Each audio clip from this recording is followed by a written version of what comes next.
민원연 나와주세요. 오늘 뭡니까?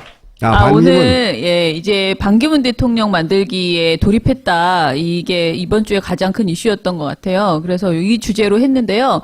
원래 저희가 종편 떼찌는 시사 토크쇼 위주로만 주로 많이 하는데 이 하는 행동이 보도는 최소한의 보도다운 행동을 해야 되잖아요. 근데 지금 이 TV조선, 채널A, MBN, 이 종편 3사와 MBC, KBS 이렇게 다섯 그 회사가 아주 세트로 거의 연예가 중계에 가까운 이런 반기문 보도를 하고 있어서 보도 먼저 한 꼭지를 정리를 하고 그 다음에 시사 토크쇼 정리했는데 반기문 어떻게 보세요. 다뤄왔는가 종편과 보수 매체들이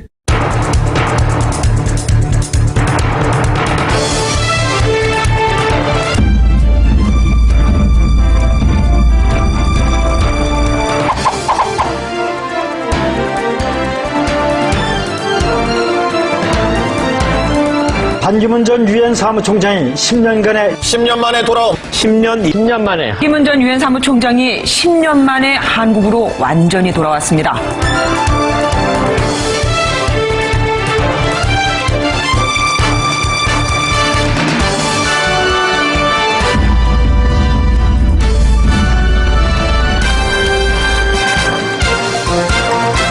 지금 서울역에 반 총장이 도착했다는데 어떤 행사가 열리고 있나요?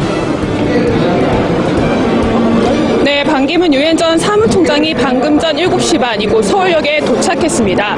잠시 뒤에 기념품 판매센터에서 기념품을 구입할 것으로 알려졌습니다. 지금 보는 건 이 시간 서울역 상황인데 저기도 난리네요. 네, 뭐 거의 대통령의 어떤 의전을 보는 것처럼요. 많은 사람들이 스마트폰을 저렇게 찍고 있고 그러니까 무려 10년 만에 집으로 돌아오는 겁니다. 현장 연결해서 분위기 알아보겠습니다. 안병욱 기자, 상황 전해주시죠. 네, 저는 지금 반기문 전 유엔 사무총장의 자택에 있는 서울시 동작구 사당동의 한 아파트 단지에 나와 있습니다. 반 전 총장이 도착 예정 시간에 맞춰 주민들과 지지자들이 함께하는 환영 행사가 열릴 계획입니다. 시민들은 반 전 총장의 귀국이 혼란스러운 국내 상황을 수습하는 데 도움이 되길 기대했습니다.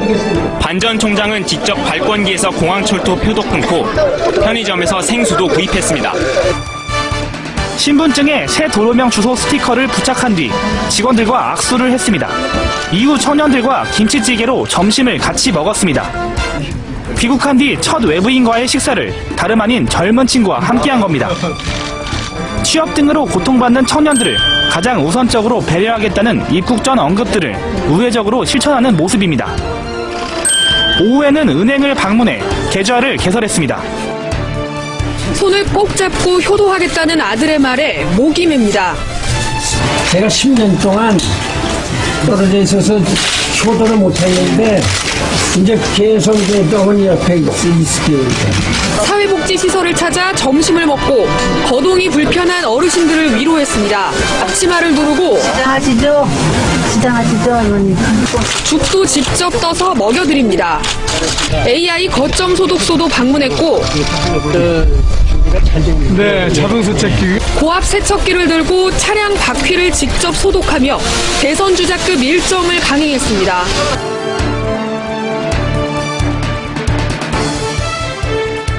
반 전 총장은 VIP 입국 절차 대신 일반 시민들처럼 입국한 후 공항철도를 타고 서울역으로 이동했다가 사당동 자택으로 귀가했습니다. 환한 표정으로 입국장에 나타난 반 전 총장은 공항에 모여든 지지자들을 향해 여러 차례 허리를 숙이며 감사 인사를 했습니다. 편의점에 들러서 생수를 직접 사서 마셨고 공항철도 승차권을 자동 판매기에서 직접 발권받았습니다. 이제 평시민이 됐으니까 경찰도 자주 타고 시민들하고 호흡을 같이 하려고 하고 있습니다.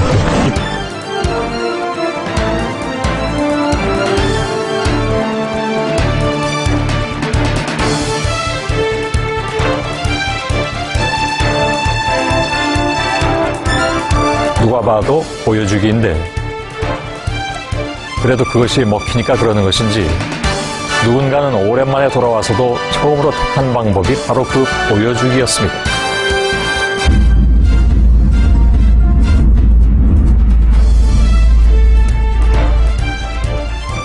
제가 별명을 붙였는데 반파라치 보도라고 했어요. 그러니까 진짜 반기문 전 총장을 따라다니면서 파파라치 수준으로 지금 보도를 하고 있어요. 예. 근데 이게 성공하지 못하고 있어요. 그쵸. 제가 두 가지를 들었는데, 하나는 지지율이 생각만큼, 소위 이제 노출에 인한 컨벤션 효과를 끌어오지 못하고 있다는 거 하나고, 또 하나는 종편이 저렇게 내내 때려대는데, 그럴 때 시청률이 떨어진답니다. 맞아요.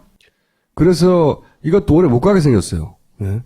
시청률 떨어지면 종편을 계속 할 수가 없거든요. 일단, 어쨌든 반기문 지지율을 확 끌어올리려고, 무리수를 방송국도 그리고 그 방송에 쓸 영상을 만들어주기 위해서 반기문 측도 했는데 어설퍼서 그렇기도 하고 그러니까 반기문 사무총장이 매력이 없거든요. 좀 계속 지적하는 게 이 악당도 매력이 있어야지 표를 얻어요. 진짜로.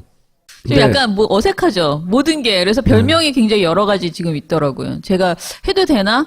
방근혜라는 그런 방송을 자꾸 보니까 약간 좀 어색함이 굉장히 비슷하다라는 생각이 그런 면이 들어요. 있어요. 또. 예. 그러니까 그냥 오랫동안 의전에만 익숙했던 사람이 그 자연인처럼 행동 카메라 앞에 하려고 그러니까 안 되는 그래서 드러나는 어색함이 분명히 있어요. 네. 네. 그리고 검증 보도가 진짜 없잖아요. 제가 계속 말씀드리는 게 지금 굉장히 여러 가지 논란이 있고 불리한 사안들이 많이 지금 드러나고 있는데도 검증 보도가 없고 오히려 이제 시사 토크쇼에선 감싸주는 이야기들만. 자, 이제 시사 토크쇼를 볼 건데요. 여기에서는 주로 뭐가 나오냐면 감싸주는 내용이에요. 그래서 반기문 그 전 총장이 불리한 것들을 이렇게 이야기를 던지면서 계속 막아줍니다.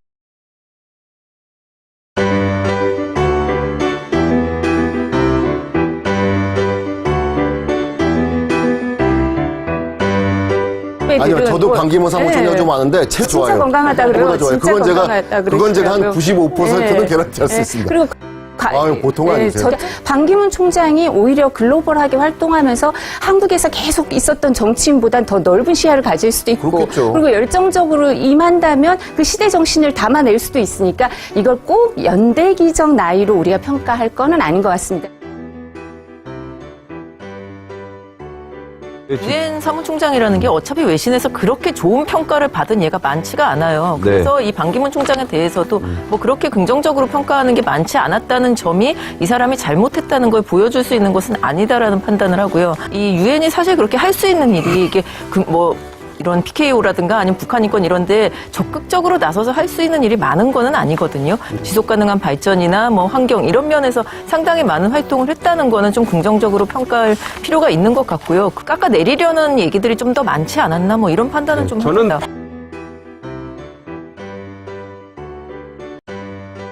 그 참여정부 시절에 사실은 이 속된 말로 이제 정치권에 돌아다니는 얘기가 참여정부의 요직에 있는 사람 치고 박연차 회장으로부터 용돈 안 받은 사람 없다라는 소문이 상당히 그 당시 많이 돌았었거든요.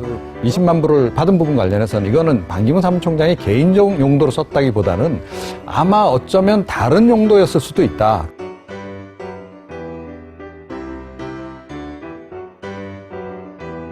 배신자라고 표현했는데 저는 박근혜와 최순실 사태가 그래서 생겼다. 국민을 위한 걸 생각해야지 자꾸만 저렇게 의리, 배신자의 닉네임. 그러니까 우리나라 정치가 저는 잘 안 되는 이유 중 하나가 의리 때문에 많은 겁니다. 그러니까 저는 이런 것들을 보면 너무 우리가 공과 사를 구분하지 못하고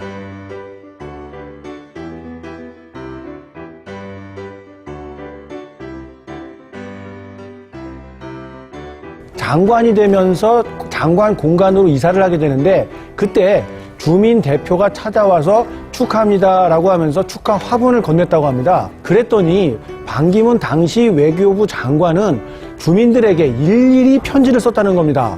어떤 어르신 모시고 있는 모습이 멋있었다든가 자녀들과 화목한 모습이 보기 좋았다든가 부부가 좋았다든가 항상 청소하시는 모습 좋았다든가 이렇게 그 가정에 해당되는 내용 기억나는 대로 한 구절이라도 더 차별화시켜서 적은 다음에 그걸 일일이 비서관이 해당 가정의 우체통에 집어 넣어줬다. 이런 일화가 전해지고 있습니다. 보면은 몇 세대가 사시는지 잘 모르겠습니다만, 그러면 아쉬운 마음에도 축하하는 마음에 축하난을 주민들이 보냈는데 일일이 답을 했다는 거죠. 이게 어떻습니까? 내가 나중에 뭘 해야지 라는 생각으로 유권자들 대하듯이 편지를 썼다. 이렇게 보긴 좀 어렵겠고 평소에도 남을 대하는 자세가 굉장히 성이 있었다. 이런 것을 쉽게 알 수 있죠. 외교관이라면 누구나 그런 자세를 보일 수 있을까? 뭐 외교관이면 당연한 거 아닐까라고 생각할 수도 있겠지만 직접 편지를 써서 가가호호 전달할 수 있겠다는 것은 보통 사람의 수준을 한참 뛰어넘는 대단한 지극정성이라고 볼 수 있을 것 같습니다. 유엔 사무총장 최고의 영광 아니겠습니까? 자, 그걸 하면서까지 이렇게 또 대선에 나가서 만약에 또 낙선한다면 이건 정말 국가적인 또 수모거든요. 자, 그런 상황을 감수하면서까지 나왔던 것은 어떤 면에서 보면 지금 우리 한국의 현실이라는 게 정말 정치가 중요하다, 지도자가 중요하다. 그런 부분에서 수요가 있었기 때문에 아마 저는 결단을 하신 게 아닌가. 정말로 우리 5천년 역사상 이런 국제적 지평에서 전 세계의 그렇죠. 이런 분이 상대로 없죠. 리더십을 발휘한 사람. 본인이 어제 그랬지 않습니까? 1년에 세계 정상 300에서 400명 만난다고요. 상상이나 할 수 있습니까? 그런 분에게 어떤 새로운 리더십, 새로운 정치, 21세기적 어떤 국가 리더십을 원하는 거지.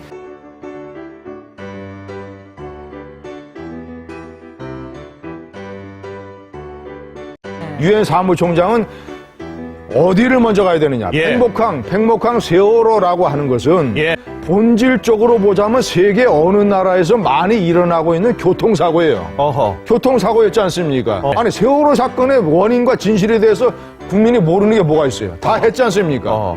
그리고 엄청난 액수의 개별적인 보상이 다 이루어졌잖아요.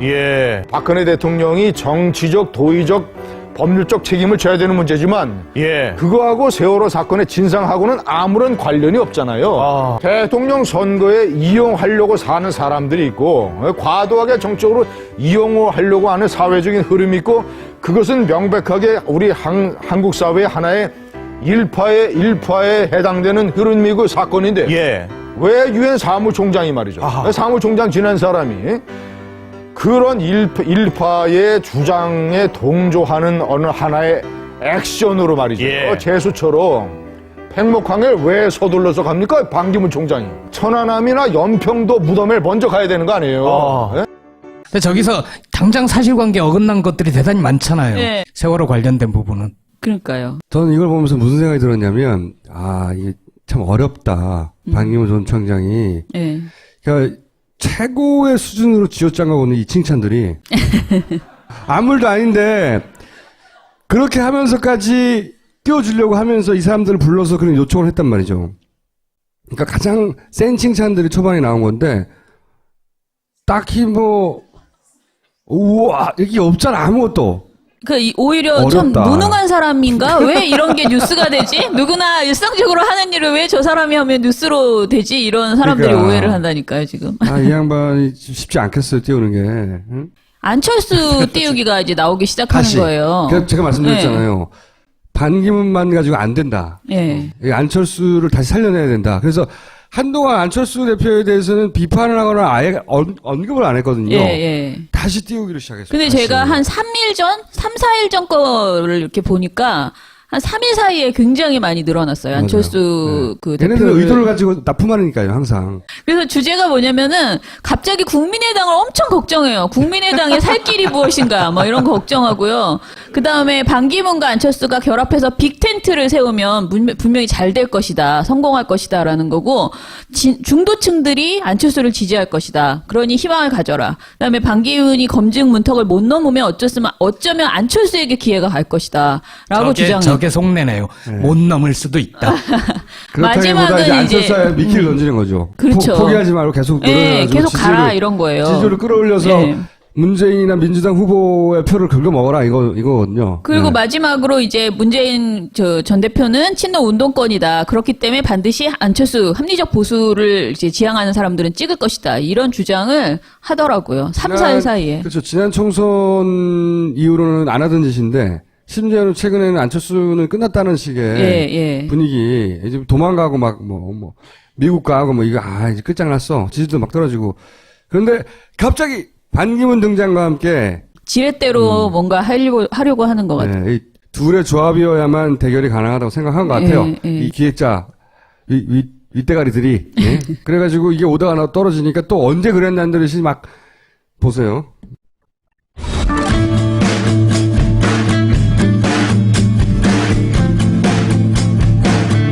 뭐 손학규, 뭐 그다음에 뭐 정운찬, 나중에 또 뭐 야심차게 바라보는 반기문까지 한다면 안철수 전 대표 띄워주러 오는 거냐? 그게 가능합니까? 그게 가능한가? 네. 불가능한가? 뉴 DJP 연대라고. 그것이 가능해야지 제가 볼 땐 국민의당이 삽니다. 유일한 길이다. 그렇죠.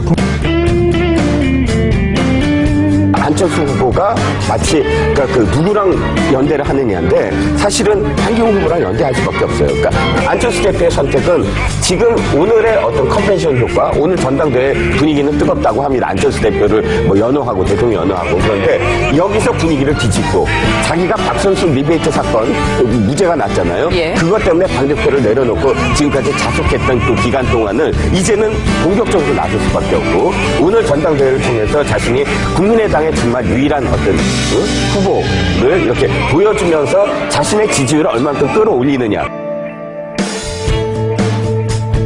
중도는 최소한 새누리당 쪽으로는 안 옵니다. 새누리당이나 바른정당 쪽으로. 뭐 이 사람들이 어디로 가겠습니까? 하나는 아예 그냥 투표를 포기하거나 아니면 아까 말씀하신 대로 그래도 더불어민주당의 문제는 조금 뭐랄까 아닌 것 같고 그러면 안철수 의원 쪽으로 갈 가능성이 안철수도 만약 약진을 한다면 제가 볼 때는 반기문과 제휴를 하되 반기문을 꺾고 안철수가 반기문의 몫을 빨아들일 수도 있다고 봅니다. 그렇다면 그때까지 국민의당은 특히 박지원이라는 정치는 정말 영민하고 노예하기 때문에 끌고 갈 겁니다. 그렇지만 어느 순간에 만약에 호남에 있는 박지원의 지분과 자 개혁신당이라고 이름 좀 바꿔 지금 바른정당이라고 하는 저 새누리당에서 분화된 저 그룹하고 또 다른 누군가 뭐 김종인이든 손학규든 누군가가 합친다면 아마도 이번 선거는 문재인 대 반문재인 구도 개헌 대 반개헌 그래서 저는 박지원의 어떤 빅텐트가 힘을 발휘할 수도 있다. 나 국민의당 입장에서 별로 걱정할 것이 없다라는 게 제 객관적인 분석이에요. 왜냐면요. 지금 이제 문재인 전 대표가 갖고 받는 저 지지율은 결국에 촛불 민심의 분노 연합으로 지금 형성되는 거기 때문에 결국에 문재인 전 대표는 친노 운동권 후보가 돼버립니다. 아, 그래요? 그러면 결국에 투표에 다가오면 다가갈수록 중도 개혁의 안정을 바라는 중도층을 포함한 아주 합리적 보수 세력들이 하나로 될 적에는 안철수 후보를 중심으로 룸이 훨씬 넓어질 수 있다. 이런 측면에서 지금 문재인 전 대표 측에서 내심 굉장히 걱정을 하고 있을 겁니다. 이 추세로 가다가는 촛불 분노 연합의 대표 선수가 돼서 친노 운동권 세력으로 갇혀버리면은 표의 확장성이 전혀 없는 거. 그거를 반기문 총장이 귀국하는 시점부터 내내 이걸 하고 있었어요. 내내. 그래서 제가 알기로는 안철수 전 대표의 지지율이 약간 반등해서 뭐 0점대 수준이지만 그 안에서 계속 추락하고 있었거든요. 약간 반등하는 수준. 종편에서 이렇게 계속 매 시간 반기문 안철수 이러고 있어요. 제가 보기에 요즘 종편 시사 토크쇼를 보면은 이제 완전히 이 최순실 게이트는 완전히 이제 없어졌고요. 그 이야기는 일부러 안 하려고 하고 자꾸 대선 이야기를 하거든요. 근데 대선 이야기를 하는 그 목적이 지금 반기문 안철수 이런 이야기를 해서 여권 주자들을 띄우려고 하는 것에 이제 초점을 맞추고 이것이 마치 새로운 이야기인 것 같지만 사실은 보수 정권을 세우겠다는 그런 이제 목적을 가지고 확실하게 하고 있는 건데 아직도 사람들이 TV조선이 최순실 게이트를 폭로했다. 그러니 TV조선이 굉장히 변했다라는 식의 생각을 하는 분들이 여전히 있어서 아니라는 거를 강조드립니다. 하여튼 엄청나게 노력하고 있다. 이 노력을 앞으로 계속해 나갈 거다. 그 관점에서 걔네들의 기획이 그렇다는 거죠. 지금 절박하게. 생각만큼 잘 안 나와서 조합도 잘 안 나오고 지지율도 잘 안 나와서 이렇게 애쓰고 있어요 요즘. 자 오늘 여기까지 하겠습니다. 감사합니다. 감사합니다.